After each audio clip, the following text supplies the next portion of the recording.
colleagues, members of cabinet, members of parliament, those with constituencies, and the rest of us, the MPs of Kameme.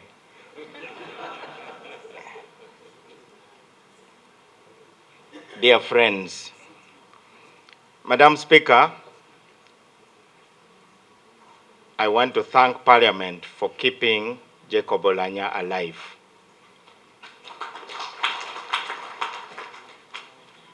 I'm in a position to say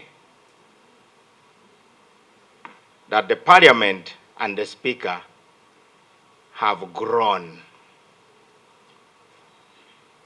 You know, in the Bible, there is something called transfiguration. Do you remember that transfiguration? When Jacob Oulanyah died, the most distraught person was the Right Honorable Anita Annette Among, our very own Speaker. I called her and I went to her hotel room, and we were joined by the Chief Justice. She was refusing to get out of bed. And we told her, do you also want to go? Because she needed to come back home and take charge. And this is what I told her. My sister, it does not matter what people say about you. You have had your journey. But remember, God does not choose the qualified. He qualifies those he has chosen.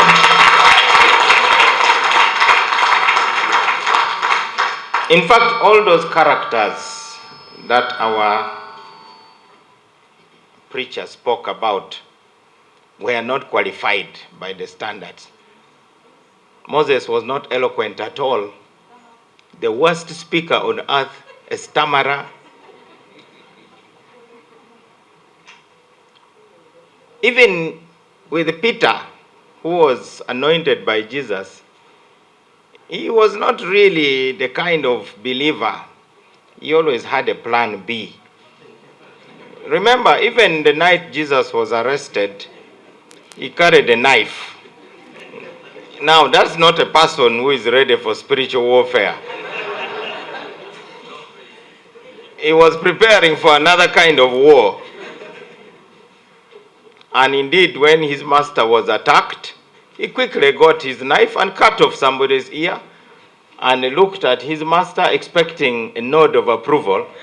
The master instead said, what is that you are doing? Got the ear and put it back. And Peter must have said, what's wrong with this commander? This is war. You are just here healing the enemy.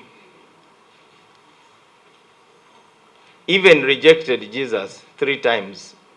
After Jesus was in detention, seated around the fire, somebody noticed him and told the rest, that man was with the prisoner. And he said, Madam, if you just don't want me to be near your fire to warm myself, just be open.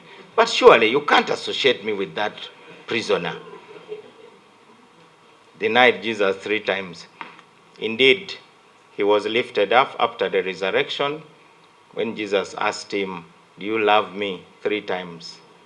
So I do believe that today we are celebrating a successful transition, which Parliament has done and which we believe Uganda must do and Uganda will do. In the same breath, I wish to warn the Honorable successor of the MP for Moro, Honorable Andrew Ojok Oulanyah, there is only one true north. Anybody who flies aeroplanes, anybody who navigates the oceans knows that the only way to find your direction is to know where the true north is. So let us reject this so-called moral relativism. It does not exist. There are some things that are right and there are some things that are wrong.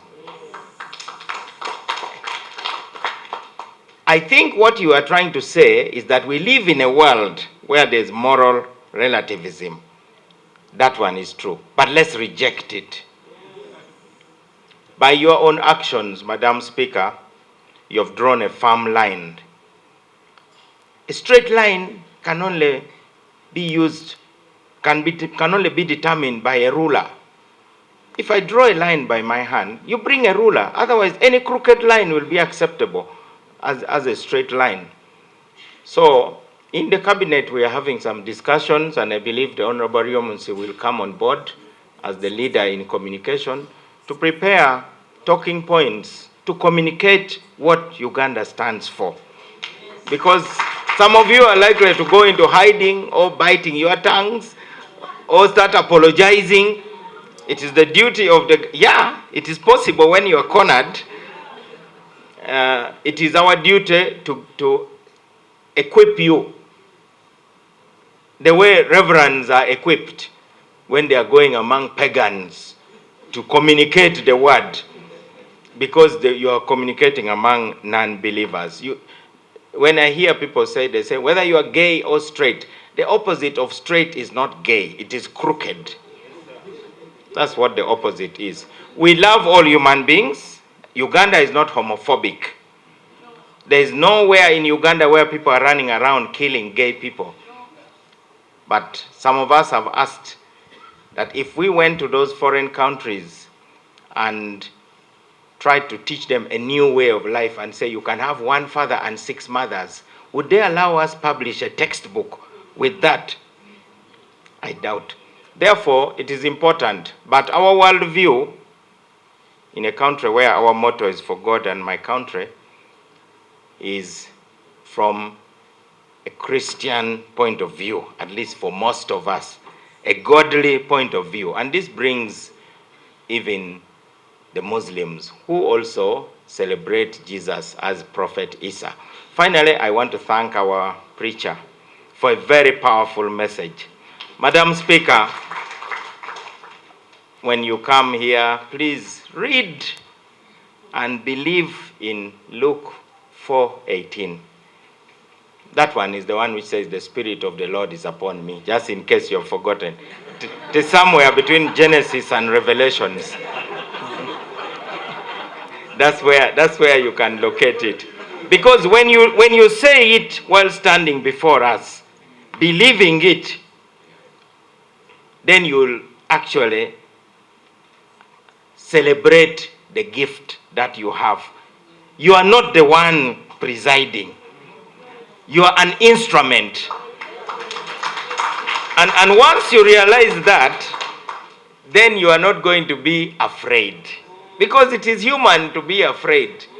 You know, even Jesus said, this cup, if it could pass, but thy will be done. Now, so I'm sure even you, in your own reflection, you must have had those moments. Pastor Abed Bonica, my friend, we have walked along. What unites us is our belief. Many of those who are preaching these strange gospels pretend to have our best interests at heart, but actually they are choking us. There's a story I like. One day a pastor, not Abed Bonica, visited a patient in hospital, in intensive care, and knelt down to pray. Said, you will be well, let me pray. And he knelt down to pray. But the patient was agitated, and the machine was making this noise. Teet, teet, teet, teet, almost like life is running out. The pastor would get up, look at the patient, then he goes back to kneel and pray again. When he got up the next time, the patient gestured quickly and said, because the patient could not talk, gestured, but he could not say anything. So the patient now gestured, like, give me a pen and a paper. I write something. There's something I need to tell you as you pray. So the pastor got a pen and a paper, went back to pray. The patient wrote something very small, and the patient insisted that the pastor read it, but the pastor did not read it, put it in his pocket, and knelt down to pray. And the patient died. At the prayer, the pastor, of course, did what we all do, our last communication with the late. And the pastor said, as I mourn my friend, I have this little piece of paper here where he wrote his last message. I've not had the courage to read it, but let me now read it. So he opened it, and the pastor collapsed, because on it was written, "Pastor, you are kneeling on my oxygen pipe." That's exactly what caused the death. So sometimes these so-called donors, international community, and those people claiming to be fighting for environment, who wish us well, they are really kneeling on our oxygen pipe as countries.